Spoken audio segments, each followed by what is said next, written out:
starting now. I'm just going to record this conversation. You do that. We won't do any pre-planning. We won't speak about anything. Let's just see.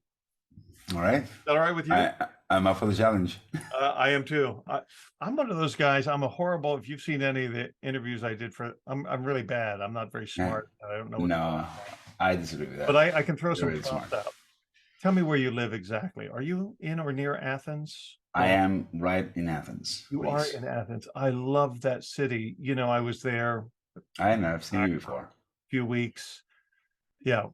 And we played at the badminton theater there, which was when the Olympics were there. That's where they played badminton. Horrible space for a theater. It's long and skinny, like a badminton court. The audience, shotgun room. It was strange. I remember you emceed for the Las Vegas Magic Festival, if I remember correctly, right? Yes, I don't know what they called it, but yes, I did. I MC that show. I might have. You did. You. Kaylin and Ginger were in the show, and yes. Michael Godot, the juggler, and absolutely. Yeah. Anyway, it was amazing. It was amazing. Well, were you the same year as Kevin James as well? Was Kevin James there that year? I don't recall. He might have been. I don't think so. I don't know. No, I think Kaylin and Ginger were the big. I remember Kaylin and Ginger. Yeah, vividly. Fantastic. In fact, it was in Greece. I was kind of wet behind the ears as far as stage magic. I had done a few cruises at that point, but he and Ginger were the ones who took me aside and go, you know, this thing you're doing with the 4 kids and the raccoon. I know it's just a big joke to you, but if you isolate some of these moments, you could have more theatrically appropriate moments with some lighting and a little music and point up these, and it could become a little more than what you're kind of presenting up there. And they kind of coached me through, because they've had so much stage experience. I mean, yeah. And he knew what he was doing. You know, every time I've worked with Mark Caitlin, like in the Illusionist show or something like that, his dressing room door is always open and the magicians are kind of lined up going, hey, I have this idea, but I don't quite know how to make this thing or what kind of lighting or who would I talk to? And he was like, next. He was like the consultant, you know, giving free consultations to everybody else in the cast. I mean, he's done everything. He's been all over the world. Absolutely. I still remember his manipulation routine with the multiplying balls. Isn't that nice? Yeah. Beautiful. He knew how to sell. He and Ginger figured out how to sell magic to a public audience, you know. Some people look like they're pushing boxes around, and some people you don't realize after the fact that there are boxes. People are just vanishing and floating and, you know, changing clothes, and it's the boxes disappear, and they kind of were like that. They could make that happen. That was always my problem with stage illusions. Me too. It is. It look like furniture movers. Yeah. It's like, I wonder where the magic comes from. You know, it's like what? Yeah. What's the history of magic in Greece? Did you have any like growing up? Was there any cultural magicians that you knew of, like Greek magicians that were famous? There's Christopher, who is basically one of the few last, you know, old guard magicians. He is the founder president of the Academy of Magic in Greece, not to be confused with the Academy of Magic in the USA. Is he still around? I don't know him. Yes, he is. He does a wonderful job. He used to have lectures every Saturday, you know, for young magicians, and you know, wonderful. Put on lectures about anything: stagecraft, scripting, you know, card magic, coin magic, and we just. Did you come up going to some of those lectures when you were young, or? No. Unfortunately, no. I did involve them later on as a lecturer, but when I was growing up, because the magic community here was really tight and really gatekeepy. Yeah, gatekeeping. I like that. I tried to, you know, come at distances. I learned from you guys. Actually, I learned from the US, from the UK magicians, DVDs, books. Right. And that was magic that I held for as a role model. You know, I was like, you know, these guys know what they're doing. Don't mess with the Greek ones. I'll carve my own path. Yeah. Well, I see that a lot from around the world, especially, you know, the internet age made everything accessible. Oh yeah. So when did you come up? When When did your 20 passion? When did your interest in magic start? How old were you? And 20 what year years would that have ago. been? 20 years ago, it would be when I was 20 years old. I Only started late. 20 years ago. Yes, I do not have a story about me getting bit by the bug really young by my grandfather or some sorts. No, Nope. that's No. good. Some of the best magicians I met go, yeah, I got into it when I was in my 40s. They'd had a life. Yeah. They'd had a life, another, Yeah. and that they could bring into magic. You can tell the guys who had no Yeah. life Yeah. except for magic, like me, because they have no frame of reference for anything they do or say. The frame of reference means something to magicians, but not necessarily to real people. It took me Yeah. a long time to learn that, there's a wider frame of references out there, Absolutely. Absolutely. I grew up in an artistic family. I dabbled with music and painting.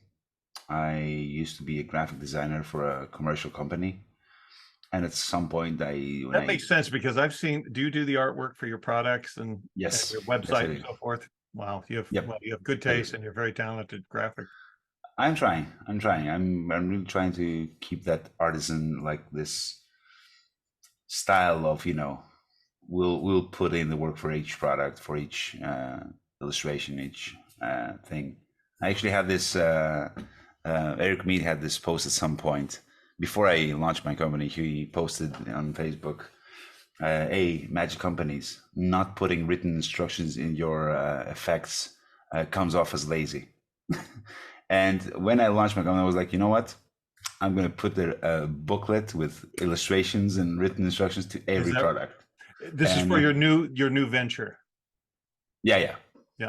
We'll talk about that in a minute. But yeah. I'm just saying, like, I am doing that. I'm illustrating. Well, that's a lot of work. That's a lot of work. Yeah, it is. But someone's got to do it. Yeah, really. But yeah, it's I start off late and happened to stumble upon a shitty book. It was a shitty book. It was one of those that has really basic, completely beginner tricks. And I got hooked. I was with my cousin. We went to a magic store for a random reason, and he ended up picking up the book in hiding from me. And I've exposed him in the train. I knew he was hiding something. He revealed like, oh, the guy sold me this, and like, all right, let's check it out. And we actually are both magicians now. And yeah, that was it. Wow. Yeah. What were some of the early routines that you got hooked on? Like close-up magic tricks and things like that. Oh yeah. I actually started with stage magic. I started with close-up, just a few ones. But the first things I started learning was stage magic, card manipulation, and general magic. Canes, candles, billiard balls, stuff things like that. Yeah. I used to do a lot of stage magic, but then my focus completely shifted into up close and personal. How scary? Now, at some point you decided to become a professional magician, right? Yep, I did. What age was that? It was 15 years ago. It was after 5 years. After 5 years of doing it on the side and a gig here and there, I was like, you know what? I have found my calling. That's exactly what I'm going to do. There probably wasn't a whole lot of competition in Athens for what you wanted to do, I'm guessing. The thing is, the funny part is that when I started doing magic and throughout the first years, 100% of the magicians were doing kids parties. And so when I, being influenced by, Mike Amar, you, Paul Harris and all that, went like, you know what? I want to live off magic and I want to do it doing close-up and table hopping. People thought I was mad. We're like, yeah. Nobody does that here. What are you talking about? Begging, yeah, beggar in the restaurant. Yeah. I'm like, no. And I was really, I was so sure it was going to work. I was like, you know what? If you do it with passion, if you do it with care, people are going to like it. There's no doubt about it. And I started knocking doors on bars. Rejection. And I was like, and that took like at least half a year of me planning my week by week tour of bars and restaurants and getting rejected place after place. until one opened his door. It's One of the so guys. good. I'm glad you're saying this. I want young people to hear that. So important. Yes. No, yeah. I thought people, yeah, a lot of people You think it's easy. can't stop. You can't let it get No, you. You've got to keep no, going. no. All it takes is that one. Funny story. It opened, one door opened, and this guy was thrilled. Was like, that sounds like a great idea. Yeah, let's do this. Let's have you here weekly and let's work the tables. I left my card and left. Never called me. A year passed of me keep knocking other doors. And I was at it actually was one of those bars that I really like to work in, a really beautiful vintage burlesque kind of bar that I felt the Dripping with magic. atmosphere. Yeah. Yeah. And after a year, I was like, you know what? I gotta try again. And I opened the door, and there's the guy on the bottom, like, where were you? I've lost your card. Why you don't have a website? Oh, And I'm like, yeah, shit. I I thought you no, let's start this Saturday. And like oh he my remembered. gosh. Yeah.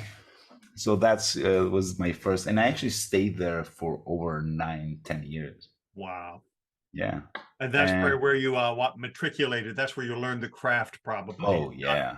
Oh, your Oh yeah. experimental laboratory and And I still do. I still have residencies that I go and work, weekly. And I cannot urge any magician in the world more than doing that. It's like it hones your craft so much. You can refine and change it week by week by week by week until you have this routine that's exactly as you want it to be.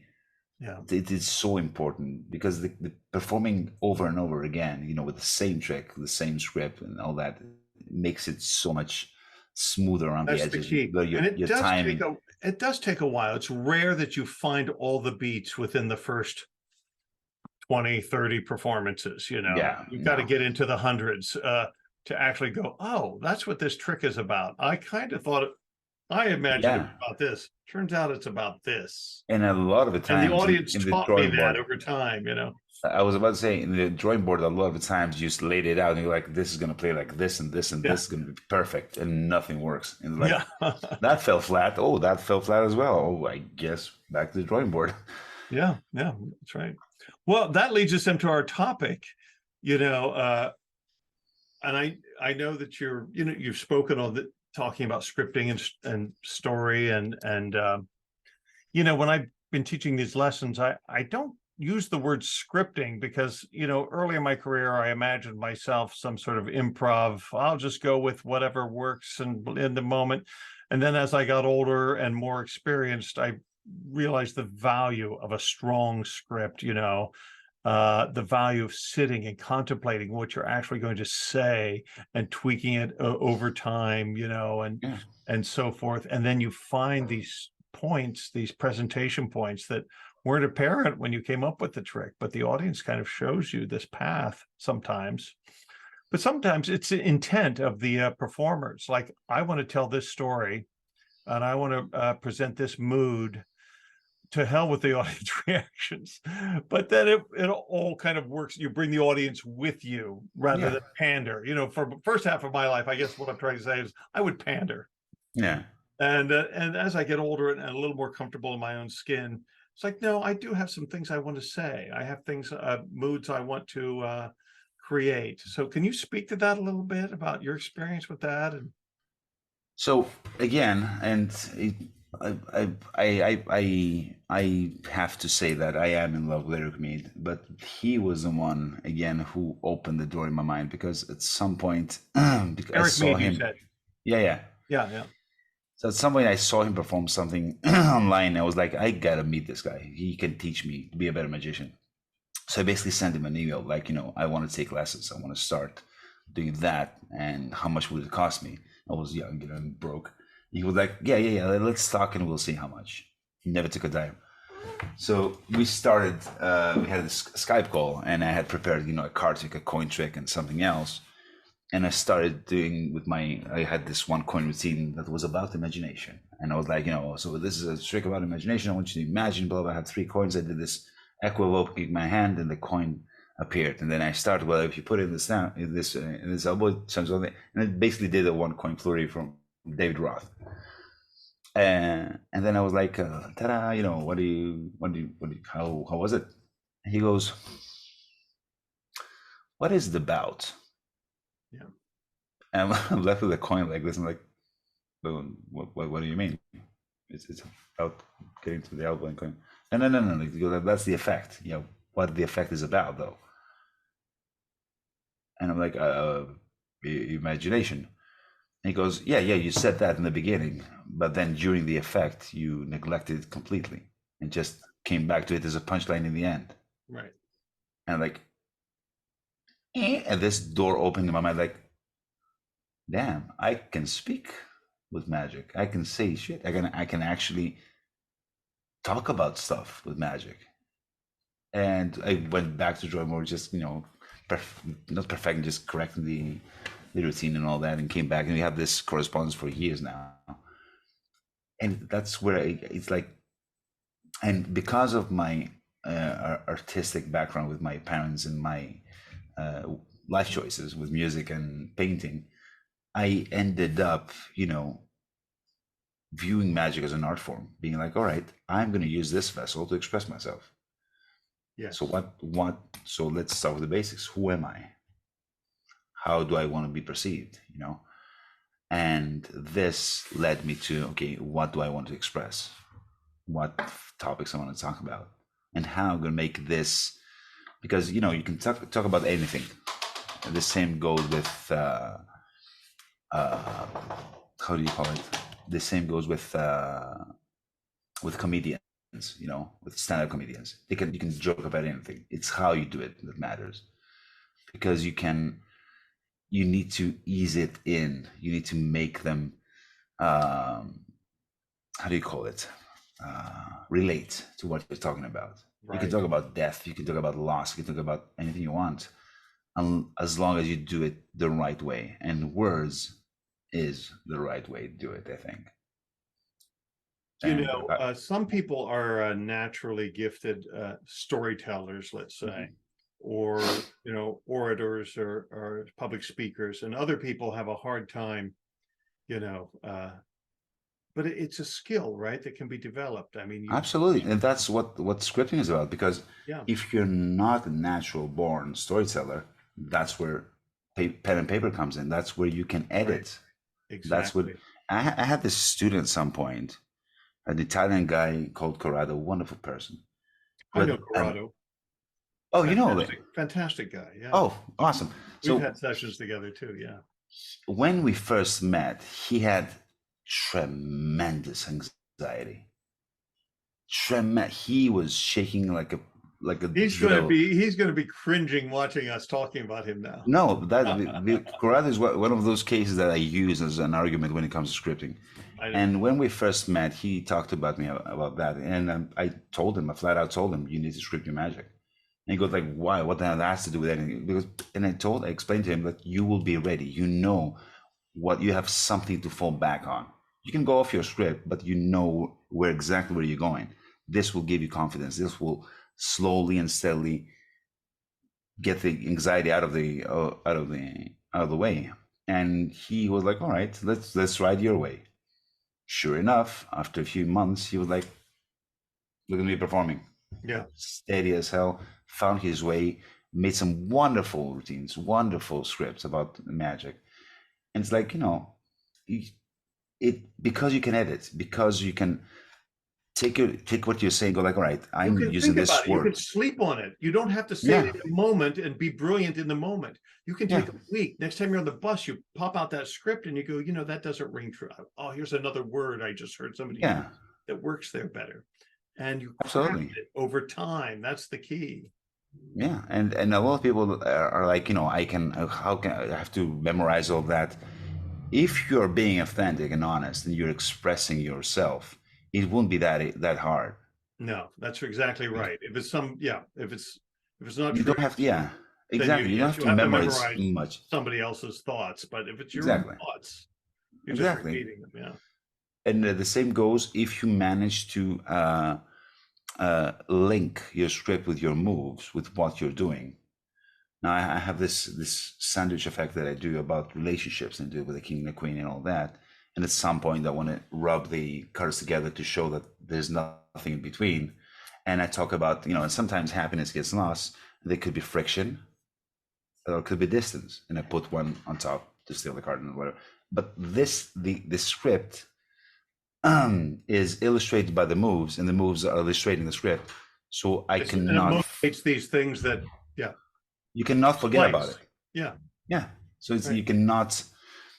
I don't have to memorize anything. I know what I'm going to say. I know what I'm going to do. Yeah, because you memorize the movements. Somebody who learns a complicated card trick has no trouble memorizing the actions, the process. The sleights. This follows this, follows this, and when you link the script to the sleights, those are your anchors.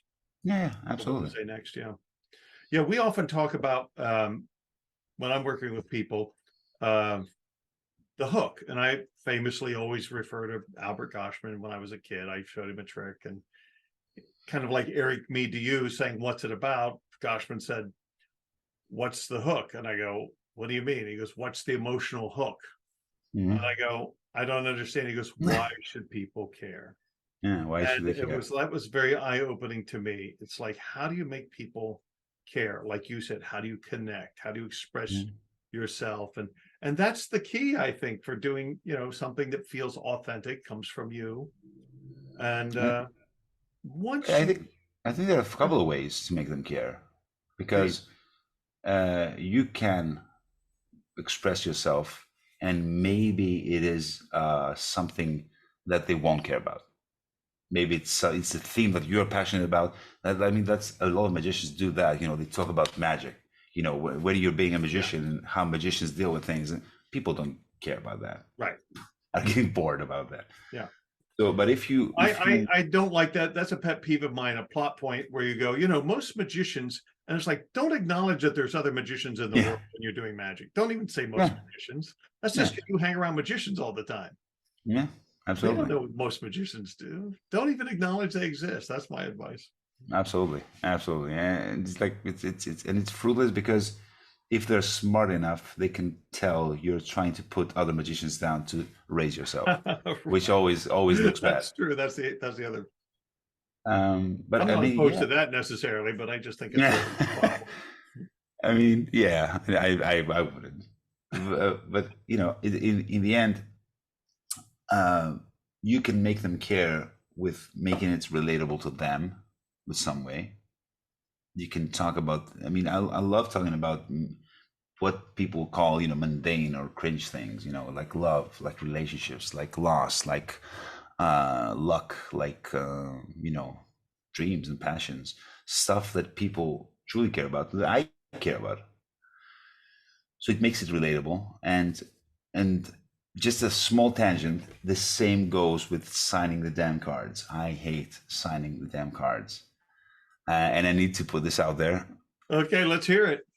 Do not have people sign cards. Okay. If you want a sign cards marked in any way, make what they write important and relevant to the effect. Yes. If you're talking about mother's love, make them write their mother's name. And whenever that card jumps to the top, they can relate, they can be hooked emotionally, they can see. And in the end, when you go like, you can have this, it's not a card with their signature, it's a card that tells a story. They know exactly what the effect was about, and they remember what happened. It's meaningful to them. So it's like, and again, that is, I will die with that banner. You'll die of having cards signed. Yeah. I love that idea. No, you're absolutely right. Yeah, I have people sign cards all the time, and it's meaningless. Oh, yeah, everybody does. Yeah, and you saw the guy before you do it. That's why. It's like, why? Again, and I think why, the reason, it's one of the best, the why and the reason in general is one of the best questions to have behind your magic. All right, let's try this. Okay, pause. Why are you asking? Why are you telling them that you're going to try this? You're not sure it's going to work? Is it an experiment of some sorts? Are you being cocky? You know it's going to work, but you're making it seem. You have to answer those things. Go like this. Pick a card, any card. Okay, why is it face down? can they not select a card with you know, by them, they can not actively, you know, select a card? Why it have to be backs? Or, you know, doing the dribble, the same. And I try to connect as much as possible with a theme.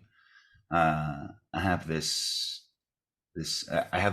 I love this, and this use of the Hofstadter card. You know, nobody uses the Hofstadter card in a meaningful way, and I think it's a brilliant gimmick, gaff. And I talk about, you know, our inner self, you know, our true self. People see us somehow, but we see ourselves somehow. And it opens up, you know, I say, you know, we meet each other a million. Shit, I haven't performed in a while.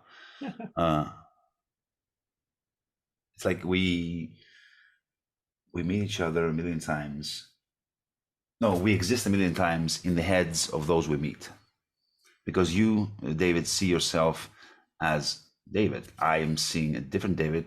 Paul here sees a different David, blah, blah, blah. But you know who the real David is. So I want you to, as I riffle through, I want you to stop me so we can open up this pocket mirror and can see yourself. So I use the riffle force or whatever, but I open it up like a pocket mirror. It keeps them in the fantasy world. It keeps them in the theme. Magic, blah, blah, blah.